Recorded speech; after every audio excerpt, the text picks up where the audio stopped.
ख्वाब इंसान बड़े बड़े देखता है। वह किसी ने एक खूबसूरत बात कही थी, ख्वाब वो नहीं होते जो सोते में इंसान देखता है, ख्वाब वो होते हैं जो सोने नहीं देते। और अपने वो नहीं होते जो रोने में साथ देते हैं, अपने वो होते हैं जो रोने नहीं देते। औज़ु बिल्लाहि मिनश शैतानिर रजीम, बिस्मिल्लाहिर रहमानिर रहीम। अस्सलामु अलैकुम व रहमतुल्लाहि व बरकातुहू। दोस्तों, अगर चाहते हैं कि दौलत की फरावानी हो और कर्जों से जान छूटे, तो फिर सूरे नजम का, सूरे अल नजम का ये वजीफ़ा 21 दिन कर लें। ये अमल हज़रत इमाम जाफ़िर सादिक अलैहिस्सलाम का बताया हुआ अमल है, मोमिनीन के लिए एक तोहफ़ा है।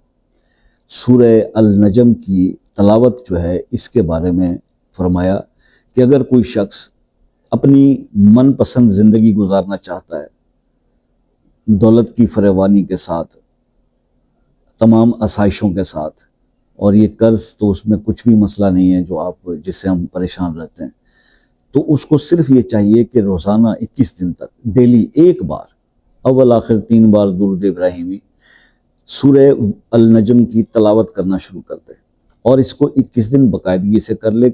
इसमें नागा नहीं हो, मिस नहीं हो। इसमें सिर्फ यह है कि जिस दिन आपने मिस कर दिया तो वो आपका फिर पहला दिन कंसिडर होगा। इस अमल को कर लें।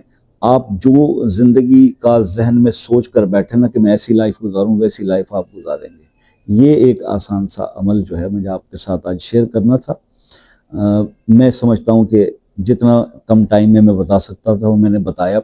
इससे बेहतर अगर आप समझना चाहो या आपको समझ में ना आया हो, देन आप व्हाट्सएप पर रब्ता करके समझ लीजिए।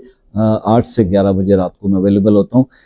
इस टाइम फ्रेम से हटकर जब आप कोई कॉल या मैसेज करते हो देन तकलीफ होती है। जब टाइम पे मैं अवेलेबल हूँ देन मैं आपको जो है वो जवाब देने का पाबंद हूँ। उस टाइम पे आप मैसेज करके अपना मसला डिस्कस कर सकते हो। अगर बात करने का है तो फिर आप एक मैसेज करके कॉल पे टाइम ले लो, उसको कोई चार्जेस नहीं है, चाहे पाकिस्तान से है किसी भी कंट्री से बात कर रहे हैं। किसी मसले में स्टक हुए हैं तो वो मसला अपने नाम के साथ कमेंट में लिखें, उसको खुसूसी दुआ में शामिल करेंगे, इंशाल्लाह अल्लाह करम फरमाएंगे। उसके बाद ये है भाई कि देखो, ख्वाब इंसान बड़े बड़े देखता है। वह किसी ने एक खूबसूरत बात कही थी, ख्वाब वो नहीं होते जो सोते में इंसान देखता है, ख्वाब वो होते हैं जो सोने नहीं देते। और अपने वो नहीं होते जो रोने में साथ देते हैं, अपने वो होते हैं जो रोने नहीं देते। तो अपने और पराये का फ़र्क जानिए और लोगों पे ट्रस्ट करने की बजाय अल्लाह की ज़ात पर भरोसा कीजिए, जो सबसे बड़ा रहम करने वाला है। ठीक है, जब आपकी ज़िंदगी का हर चीज़ अल्लाह के कंट्रोल में है और अल्लाह के हुक्म से होना है, तो फिर अल्लाह को राज़ी कीजिए। दुनिया को राज़ी करते करते आप थक जाएंगे और वो नहीं होगी।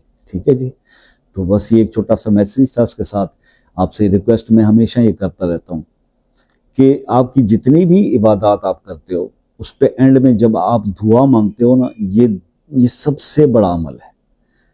तो दुआओं के अंदर हमेशा कोशिश किया करो दुआएं देने की और दुआएं लेने की, और वो दुआएं लेने की जो दिल से निकले। दुआओं में याद रखिएगा। इंशाल्लाह ज़िंदगी रही तो नेक्स्ट किसी वीडियो में आपसे मुलाकात होगी। तब तक के लिए इजाज़त दीजिए। अल्लाह।